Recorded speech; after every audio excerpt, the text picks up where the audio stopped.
Well, we're live again, and some of you may realize or not recognize or think that Pete has changed his looks incredibly. Um, they have advanced these transgenders procedures, but I do not think that they could possibly make that big of a change from Pete to my beautiful daughter over here. So, Aria, can you introduce yourself? My name is Aria. I'm your favorite child, and I'm homeschooled. Yeah, you are. How old are you, Aria? I'm 12. Okay. I'll be 13 in a few days, though. You will be. Now, by way of introduction and for why Aria is on today, today's Giving Tuesday. And last night, Aria and I were having a discussion about what was going on. I told her that we were doing a big fundraiser today for the foundation. And her question was, what is it that you even do? What can I tell my friends that you do? And so, do you remember what I told you, Aria? No. So, well, we run a nonprofit organization that defends people's rights. Yeah. And so when you came in today and we went through the list of the things that we've sent out for Giving Tuesday, I'm going to read them real quick. What we've done this year is we've protected the right to petition with NUPV Roughcorn. We have defended Second Amendment rights in 4 currently active cases. We have stood for medical freedom by defending medical licenses of doctors. We've preserved religious freedom as we pushed against employers and schools requiring COVID-19 vax. Some exciting news, we're moving forward in a lawsuit on behalf of some nurses for Peace Health who had religious exemptions and were not allowed to maintain their positions at Peace Health. So we've got some good news coming there. And we've opposed governmental abuse and overreach of individual freedom of speech, which is ties back to some of the doctors that we're representing with their medical licenses and how they were just flat out told they couldn't say or do or speak their opinions, as well as another gentleman who was petitioning the government. So we got a number of things. And when I told you we did all those things, what was your comment? Do you remember? Are those things that you've already done or that you're continuing to fight for? Well, we've done those things and we're continuing those things. But then you said you likened it to something, it sounded like something you were reading. What was that you thought we were doing? Oh, it was like Hunger Games. Yeah, it's like Hunger Games. Why do you think it's like Hunger Games? What was? Because in Hunger Games, the Capitol is like taking away all of the district's rights.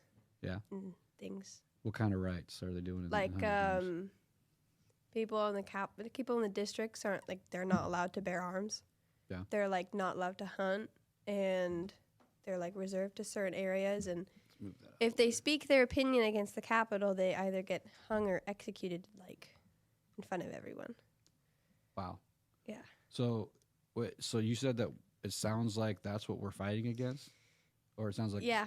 Do you see some similarities? Is that you think that's where the government may be heading if we don't check them? Mm-hmm. Why do you think it's important that we push back? Push back against the government and their decisions? Yeah, taking away our rights. Because it's our rights. Like, that's literally what the amendments aren't they? Right. They're like our rights. That's what we fought for. Like, what was the whole point of fighting if they're just going to take it away again? Right. So when did you learn about the Bill of Rights? In the 5th grade. Amendments, 5th grade. What do you remember about from those lessons? Do you remember what the First Amendment was? I don't remember them specifically. I know that the Second Amendment is that the bearer of arms? Bearing arms, yeah. That's like kind of it. Kind of it. So it looks like we've got some homework to do. Well, I know what they all like. What the first 5 are. We're not going to put you on the spot right now, but we'll review them. But that's another mission that we have with the foundation is to educate people about the Constitution, about their rights, why they are there, and the intention for them. Throughout time, those that are opposed to our rights have muddied the waters and made arguments against them that don't even make sense. Sometimes they argue that, well, the Second Amendment is there so you can go hunting. For hunting, you don't need a battle rifle for hunting. Well, that's not what the Second Amendment was there for. It wasn't to maintain your hunting rights. It was there to defend ourselves and defend our freedom. So it's really important that we understand the Constitution. And I'm glad you've been introduced to it. And that was actually while you were still in public school, right? 5th grade last year? Oh, yeah. Yeah. So now we've got you doing homeschool, and it's going to fall on my shoulders to make sure that we get you all the education you need. Do you see any other similarities between the Hunger Games, the books that you're reading? Because have you watched the movies too? No. So you're just reading the books right now. So you're reading the books. Are there any other similarities that you see with the battles that we're fighting and what's going on in Hunger Games? I mean, like, there's many like similarities, but I can't think of other ones that are related to what you're doing. Yeah, I'm kind of putting you on the spot. We didn't discuss. You are putting me on the spot. It's hard to think on the spot. We didn't give you enough time to discuss that. But I thought that'd be an interesting highlight because when you came in and saw the work that we were doing, there's days when I feel like we're fighting what's the main city, The capital. Feels like we're fighting the capital. I mean, we even called DC the capital. But those books were written about a dystopian society and what could happen if a government runs unchecked or a certain group of people runs unchecked, and why it's so important that we maintain our individual rights and individual freedoms so that there isn't somebody that overpowers or enslaves or in whatever way takes advantages of other groups of people. So it's very important that we do that, and that's the work we're doing, and that's why we're raising money today. Does that make sense? Mm-hmm. So a lot of the work we do, so I'm not an attorney, but Pete is, and we've got Karen Osborne and Austin Hatcher, who are our 3 attorneys that work, and then we have an awesome volunteer, Emily Ling, who is volunteering her time as well. She's an attorney as well, and they are fighting many battles, and we talked about some of those, but some of the ones that are coming up really quickly is we're going to be down in Cowlitz County. Do you know where that is? Do you know where Vancouver, Washington is? Oh, yeah, I know. Down in the corner. We're going to be down in that area fighting for our Second Amendment rights. And we've had some questions from people about what that's going to mean, if we'll have a week of freedom or a month of freedom or a time of freedom to be able to purchase some of the things that have been made illegal in Washington State. And we don't know that yet. We don't know what the outcome of this case in Cowlitz County is going to be, but that is the hope, is that we get these unconstitutional laws off of the books so that we can maintain our freedom in a legal fashion without having any threat of legal consequences from coming to us if we don't follow these so-called unconstitutional laws. So that's what we've got going on today. We have an update for you. As of 1 p.m. Pacific Standard Time, we've raised $4,451 to be exact. So we're really excited. We got some good people out there that are donating their hard-earned money.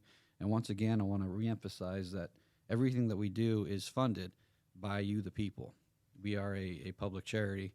Everything that we've been able to accomplish has been because of your generosity, your willingness to give us your hard-earned money. We understand it's very hard-earned, and we take very good care to make sure that that money is placed in the right places, that we fight the right battles, and that we have the most effect we possibly can with those funds that you give us. So that's really what we wanted to give you an update, and we'll be back in a couple hours to update you. Did you have anything else that you wanted to talk about, Aria? No. No? You're good? Thanks for coming in. Aria has been helping me out in the office. It's lonely here without Pete. Shout out to Pete in South Carolina and PJ. They're visiting family and working just as hard over there as they do over here. It's just I'm over here by myself. So we're great. We've got some behind-the-scenes people working for our PR. We've got Katie working on putting those great posts out, making sure everyone stays updated with what's going on with Giving Tuesday. And we appreciate everything that you all have done. Please, please, please share our message, share our posts, share with your family about what we're doing. That's how we're going to make this work. It is incredible what we've accomplished with just the grassroots effort that we have. And it's the more people we can bring into this, the stronger our fight is, the more likely we have a good outcome when it comes to these lawsuits. Thank you once again, and we'll talk to you later.